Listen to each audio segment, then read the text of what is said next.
You're listening to Making the Cut, the mostly true life story of a retired surgeon from 1C Productions.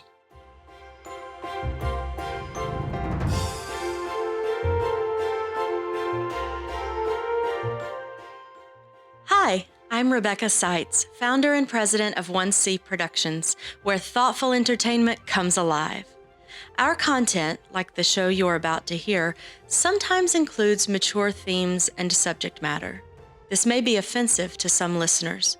It is only intended for mature audiences and has been categorized accordingly. While 1C does not present this material in salacious form, we do include it as the relevant and important story element that it is. I invite you to learn more about this show and other 1C content at just1c.com. That's JUSTONEC.com. And now it is my honor and joy to bring you Making the Cut.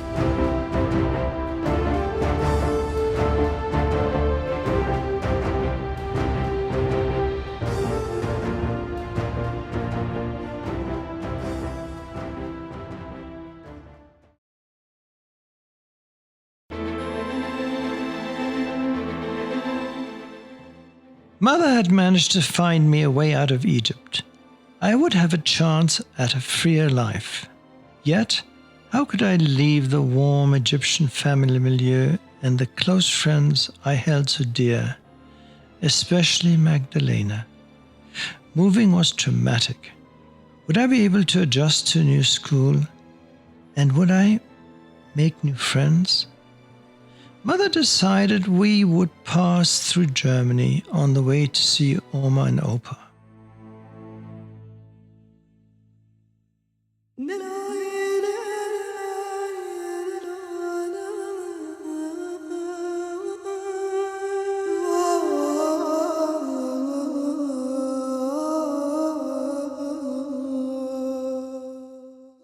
We were on our way to Manchester via stopover in Germany. Circumstances allowed for Sister Roska, Mother's closest friend, to tell me something I didn't know before. Your mother considered aborting you at first, you know. Really? Yes, the pregnancy was an inconvenience. She wanted to return to Europe and thought a pregnancy so close to the end of the war would complicate things, perhaps even delay your father's appointment to Manchester University. She always intended to bring Gulnar here and go to Manchester to finish her education. Your arrival delayed that. Sister Roska sat up straight and nodded her head. But it worked out in the end, didn't it? You and Gulnar were fine there while she and your father managed in Manchester. And now you are going back to Manchester to school. Her words echoed in my mind as I made my way back to Oma and Opa's. Was this why Mother kept her distance? She still found me inconvenient? She did not want me in her life? Had she discussed this with Daddy, or only confided her thoughts to Sister Roska? The procedure was against Islamic law, so I'm sure Daddy would have adamantly opposed it. Certainly I was glad she had not gone through with it. I also wished I did not know it now.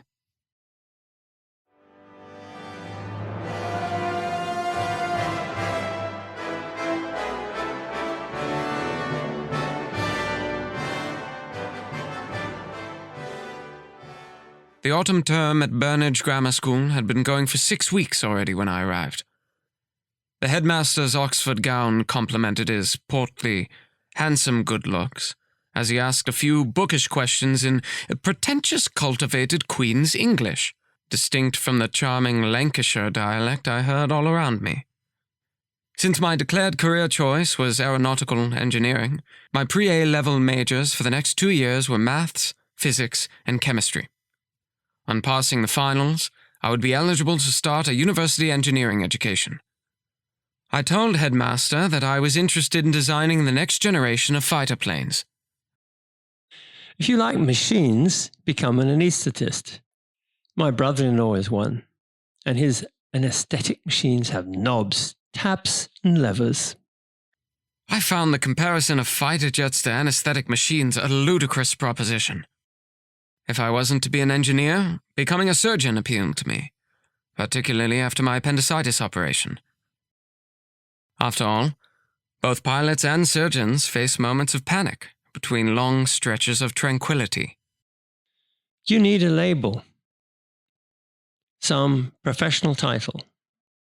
A medical degree is a fine choice. You can become a GP, a surgeon, or even a writer like Somerset Maugham. I know you like writing. The aircraft industry is shrinking. You'll soon be redundant, unemployed, and on the dole. Besides, every Irish navvy working on the electrification of the train line between Manchester and Birmingham considers himself an engineer. I ignored him to focus on accepting other challenges. My school life, for the first time, would not include girls. Totally unnatural for any adolescent, but exceptionally hard on me, for I had always gone to a co-ed school. He offered Mother a cup of tea and marched me to my new lower sixth form science classroom. Apart from you, we have one other foreigner, a Jewish boy named David. I wondered how well Headmaster knew Mother, if they enjoyed an understanding that went beyond headmaster and parent. This suspicious thought obsessed me, preventing me from hearing him. I could only see his mouth, his lips, his moustache, and the knot of his Oxford tie grotesquely moving below his prominent Adam's apple. I wanted to reach over and strangle him. By the time I returned from the first day at Burnage, Mother had found me a bedsitter in a semi-detached near the school at Westdale Gardens. The landlady, a widow, kept to herself. For 4 guineas a week, she provided me with a room, an English breakfast of 2 fried eggs, an English sausage, fried bread, fried tomatoes, toast, marmalade, and tea. On my return from school at 4 p.m., she served high tea, which in the north of England was the equivalent of a light, hot meal, like baked beans on toast. I would be permitted 1 or 2 baths per week.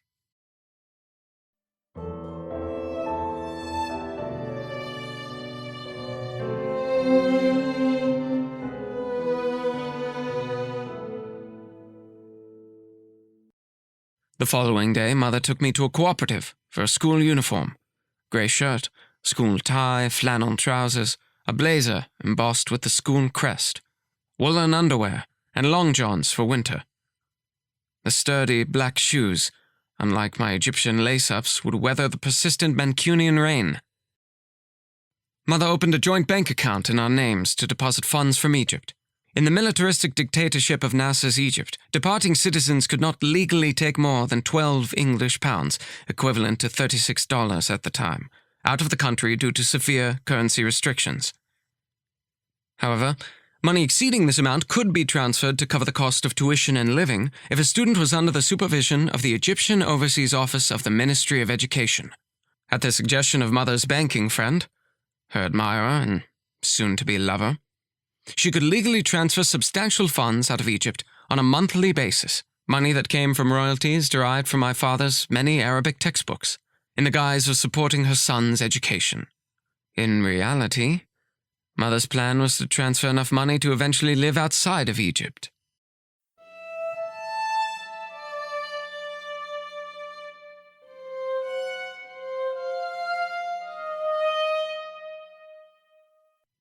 Mother introduced me to a GP, an Iraqi Jew, since I might need a physician and a friend who could not only speak Arabic, but also understand the pangs of homesickness. And to ensure my healthy relaxation, she bought me season tickets to the Halle Orchestra, Britain's oldest symphony. Having thus ensconced me in Westdale Gardens, Mother departed. She had fulfilled her maternal duties in every way except one, the thing I needed most, her love and emotional support. I felt powerless, abandoned again.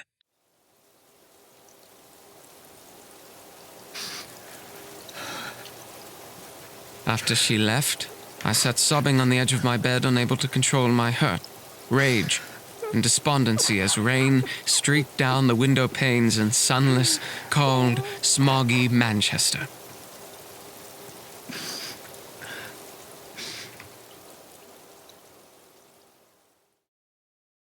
I ate my meals alone in the front parlor, listening to the BBC. I could hear the landlady's TV in the back room. After tea, I retired to my front bedroom upstairs and tried to do my homework. The words on the page swam before my eyes. My thoughts drifted to my school friends in Cairo and our comforting camaraderie. At 9, the landlady served watered cocoa with a dry biscuit in the downstairs parlor. On weekends, I had to fend for myself. After a few days, she inquired why I did not eat the breakfast sausage, fried bread, or tomatoes. I told her I did not like them. Well, you must tell me because you're wasting good, expensive food. Would you prefer cereal? After a lengthy exchange, wherein I finally managed to describe shredded wheat, she left the room. A week later, Weetabix appeared in my dish. I tried eating the strange stuff, but it tasted like cardboard. Shredded wheat is what I want, I told her. After you finish the box of Weetabix, I'll get some of the other. I never did. Weetabix became a metaphor for my suffused resentment at having to cope with gnawing anger at my desertion. It wasn't as if I was living with others in a boarding school. I was alone, in a bedsitter, and living in Dante's limbo. Occasionally, on Saturday mornings, she asked me to make my breakfast and to make tea for her since she wanted to sleep late. Leave the tray with the teapot, milk, sugar, and biscuits outside my bedroom door before you leave for the day. Feeling obliged, I did it. Egypt's autocracy had taught me the danger of being confrontational, or openly opposing an authority figure. Revenge was, indeed, planned in subtle ways.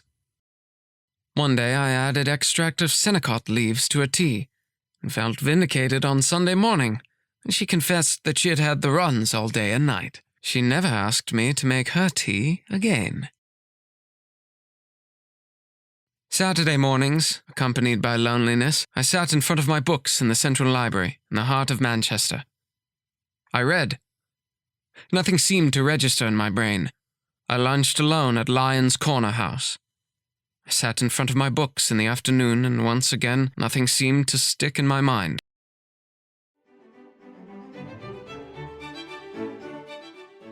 In the evening, I forsook dinner to attend every recital, orchestral, operatic, and ballet performance at the Halle. A welcome distraction from the agony of my grey life.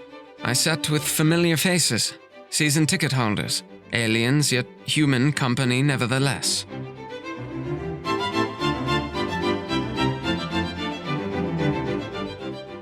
Even though we didn't exchange words or acknowledgements, they provided the comfort of human presence.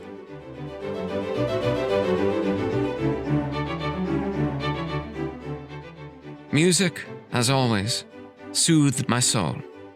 It carried me back to happier times when we lived in Cairo and Mother played the records she owned. Mozart, Bruch, Mendelssohn, Bach. Records handed down from departing German expats.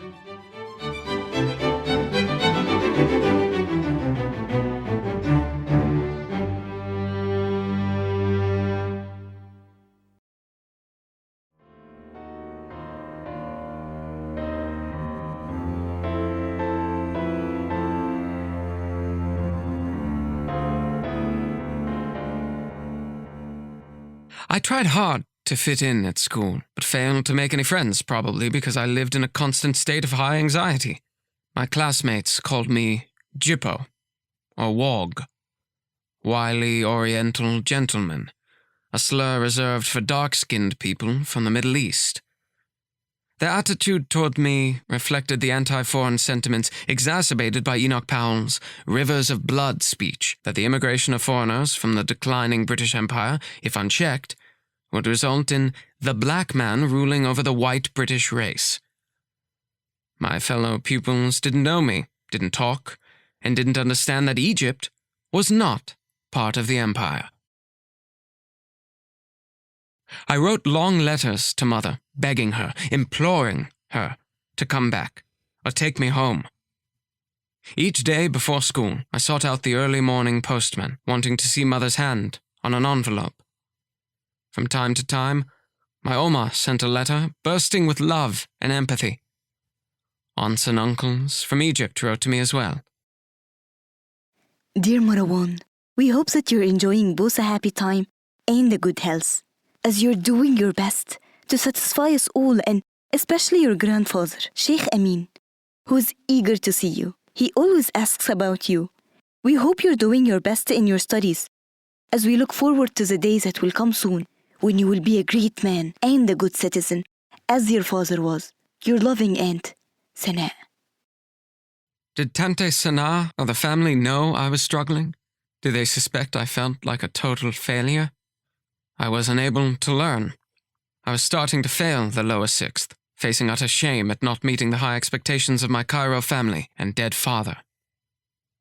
I sought comfort from my English school Cairo friends, most of whom had made it out of Egypt and now lived scattered around England. Through letters, I tried to reweave our congenial lives before they were shattered and torn apart by the Six-Day War, the sudden Israeli, British, and French invasion of Egypt. Asad, my closest friend from Cairo, wrote back. My dear Mervyn, Sevenoaks School in Kent has a good reputation. It is only about 8 miles from Biggin Hill, where Miss Fremantle lives. The routine includes cold baths, even in winter. I'd love to come to Manchester, but the rules are very strict. Leaving on any other day except Sundays is not permitted. Les Dames no longer really occupy my mind. School rules are Puritan in the extreme, and girls are such bags anyway that it is not worth chasing them. When I first joined, I was about a year behind, to my horror. Cricket is going fine. I managed to get into school's first 11. How are your studies getting on? Write soon. Carol, my first serious girlfriend, was studying at an all-girls boarding school in Arundel, Sussex. She sent monthly letters full of loneliness and isolation. Familiar sentiments. Dear Marwan, I haven't quite settled in. The weather is awful and everything is depressing. I understand you being fed up. It is a mood I often experience. Fancy not having friends of the opposite sex. I was thinking last night what it was like when we were in class together. Do you still use the Oxford encyclopedias? Remember at the dance, someone dared us to dance cheek to cheek and we obliged, feeling very grown up? I've never been to Manchester, but I was told that it is a horrid place. I'm so sorry that you will not be able to make it for the coming weekend. Perhaps some other time. I'll be thinking of you. Work hard. Hoping to hear from you soon. Love, Carol. Magdalena wrote often, in her letters. She relived our brief but spectacular times together in Cairo. She, too, related current difficulties in adjusting to school in Krakow, Poland, and repeatedly expressed hopes that her father would be posted to Europe so she could come and visit me. Among the trickle of letters, none were from Mother. Once again, she had vanished from my life. I caught sight of the headmaster early morning at assembly. Did he receive letters from Mother? I met the bank manager every Saturday. Did he share correspondence with Mother as well?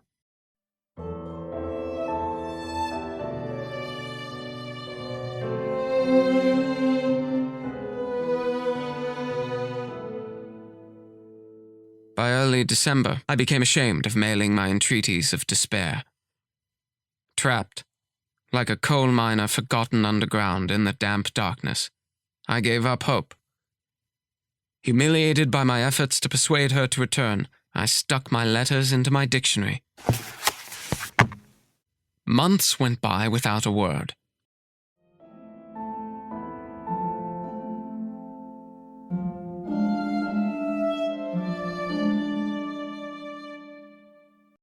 The middle of the first term arrived. It was obvious now that I would not pass the lower sixth.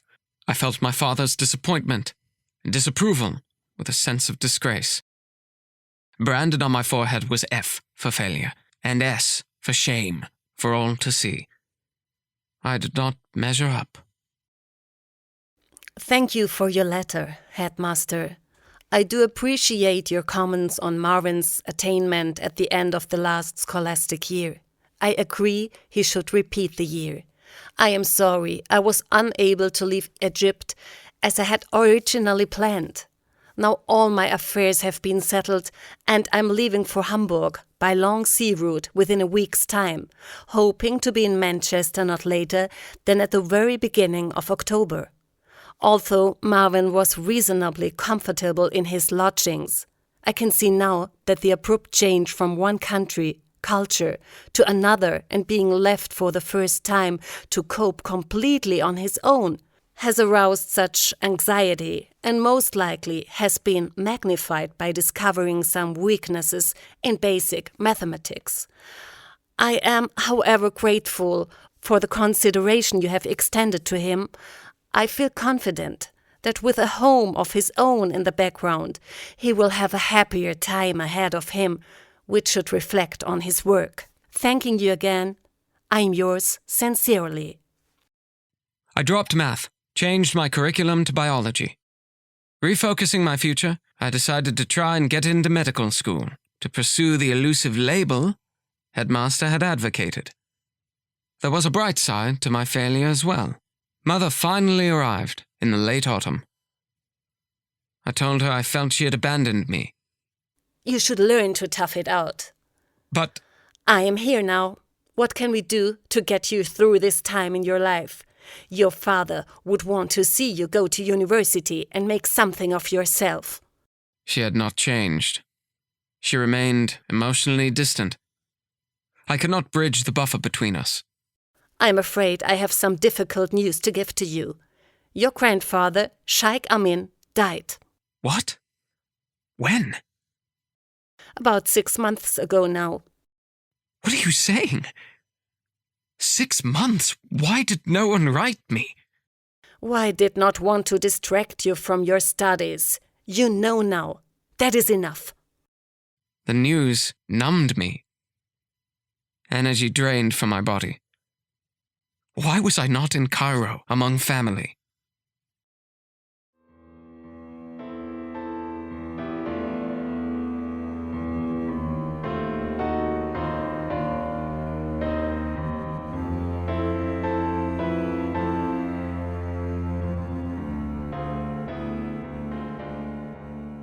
Mother and I moved into a flat at 9A The Circuit in Didsbury, a short bus ride from school, and I began the lower sixth form again.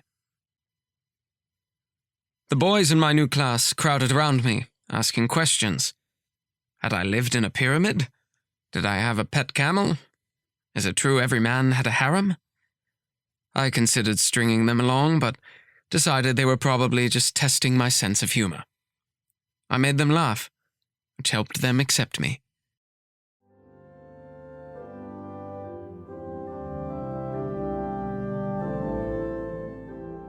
In morning assembly, we sang rousing and cheerful hymns, including my favorite, All Things Bright and Beautiful, and Morning Has Broken. One of my classmates wanted to become a Methodist pastor. Headmaster often selected him to read a passage from the Bible. The message frequently paralleled that in the Quran. The Lord's Prayer followed, which once more struck me as similar to that recited in Islam. Headmaster, if you would like me to read a passage from the Quran one day... No, I would not. Later, during a counseling session with him, I firmly expressed my desire to go to medical school in London, and particularly to the University College Hospital. I wanted to go to London to escape my experience of loneliness and misery, to go to University College because it was a red brick institute founded on science, not on religious conviction. And above all, I wanted to go there because that is where my father had been a successful student. If I could go there, I too would be successful. I suppose I could support such an audacious intent. In my opinion, however, your chances of admission to a prime institute, such as University College, are quite low. Quite low. He paused, directed his gaze at me. The odds of being accepted to the smaller Liverpool Medical School are probably more realistic, though.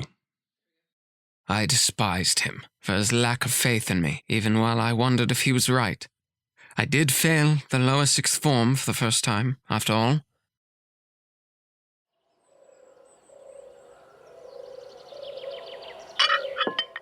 Each morning now, Mother rose, made me breakfast, and sat with me in silence, drinking her German coffee until I left for school.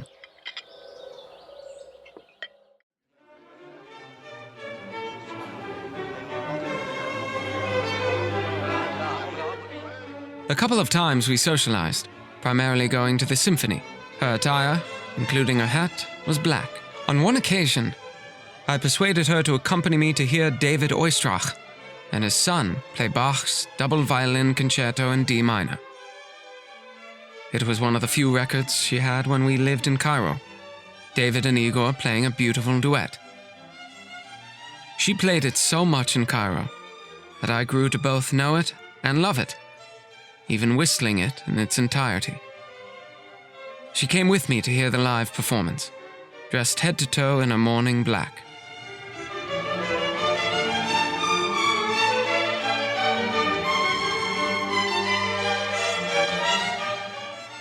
The music was a nostalgic reminder of home, as the father and son played on for a full 18 minutes.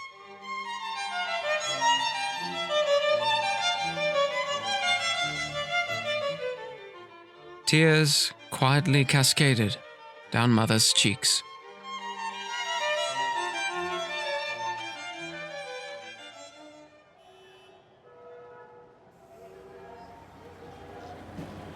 We took the bus home in silence.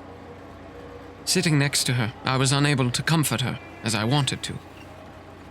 The years of accumulated pain paralyzed me. I just could not reach out to her. I finally passed the lower sixth and was promoted to the upper sixth. This brought with it the responsibility of serving as a prefect at the beginning of my last year at grammar school. Perhaps I should have anticipated that a good turn in life would bring about a bad one. I'm returning to Cairo. Your headmaster tells me that you are doing sufficiently well. Part of me was not surprised by yet another abandonment. You are now 18. You can fend for yourself in this last year of grammar school, and then it's off to medical school. All right. I tried to control my disappointment, anger, sadness, and hurt. Why didn't I deserve her continued love? What had I done to be so persistently discarded? I managed Mother's resounding absence in a way that would become a pattern, an ongoing attempt to secure the love and devotion of a woman. I looked elsewhere.